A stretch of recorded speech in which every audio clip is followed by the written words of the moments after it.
Hello, thank you for joining. Today we'll be discussing the latest inflation data from the Eurozone and the type of contracts you can expect when you're looking to sell your property and the questions you should be asking. So let's start with the inflation data. Unfortunately, it's not going the good way. It's actually rising. If we look at France, it's now risen for the second consecutive month, up from 6% now to 6.2% annually.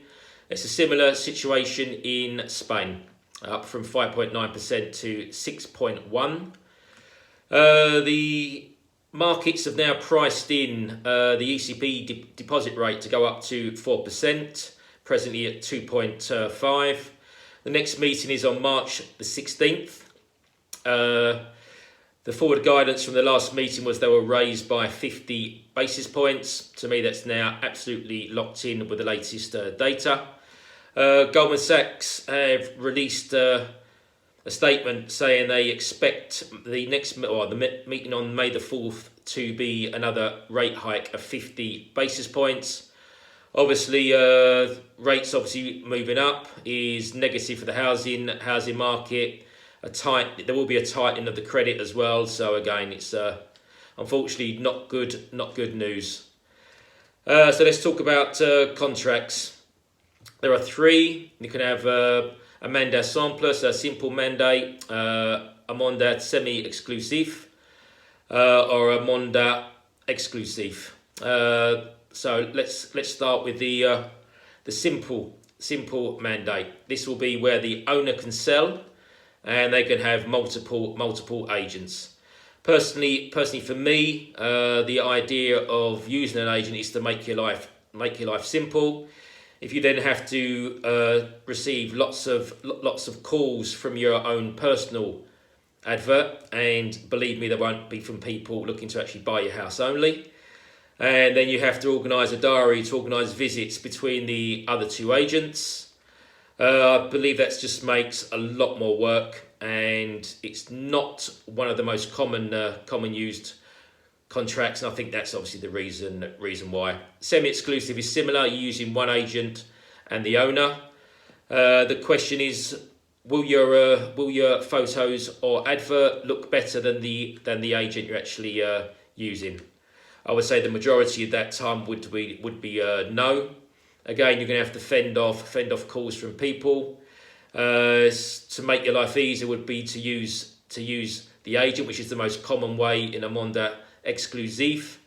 That way you could give the agent your keys when you're working. He can do the visits, especially obviously in the winter now. Now it's darker. It doesn't make sense to make visits during the evening. A lot of it is done during the day. Can you actually afford to take half a day off work or a full day off work?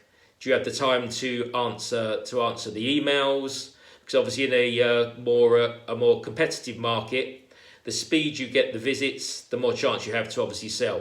And as I previously mentioned, with interest rates moving up, now speed is of the key. Now, when you choose what type of contracts you want, first of all, I imagine you can discuss commission. Now, this has to be a win-win for both parties, or one person will actually walk away. You both have to be happy with the rate you're obviously doing it for. Don't forget, you don't pay that rate until the house is sold. So basically, all the service you're getting from the agent is free up until the completion of the mandate, i.e. your house is under sous compromis, the funding has obviously been agreed, and you go to the notaire and you sign, and then the notaire pays the money to the agent. Clauses. Normally a contract should be 2, maximum 3 pages long. If it's obviously any longer, ask the agency or the agent what these actual clauses are, and don't sign until you understand 100% what these are, because this is obviously a legally binding contract, and once you sign, you are locked in. Length of the contract, it can be from 1 month up to 1 year. Again, that's for you to discuss. The only thing I would warn against is, obviously, the longer you sign, if it turns out you're not happy with the agent, you're locked in. And don't forget, these contracts automatically roll over So if you sign for 6 months and you've not cancelled in time, you're locked in for another 6 months. So obviously be very careful on that. Discuss with the agent the marketing. I mean, what websites are they on? What level of advert are they paying for? All these things are going to obviously come into effect. Personally, for us, we use 6 real estate portals. It's not possible to use anything more. So if the house is not selling, then obviously we have to look at the reasons why. Cancellation of a contract. Now, I would say it's normally between 10 days and 1 month. Again, this is all negotiable.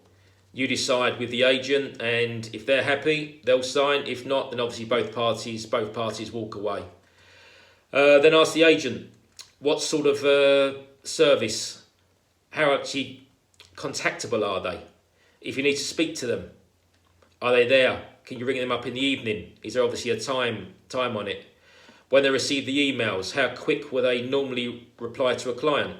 When you as the owner send an email, when will they reply to you?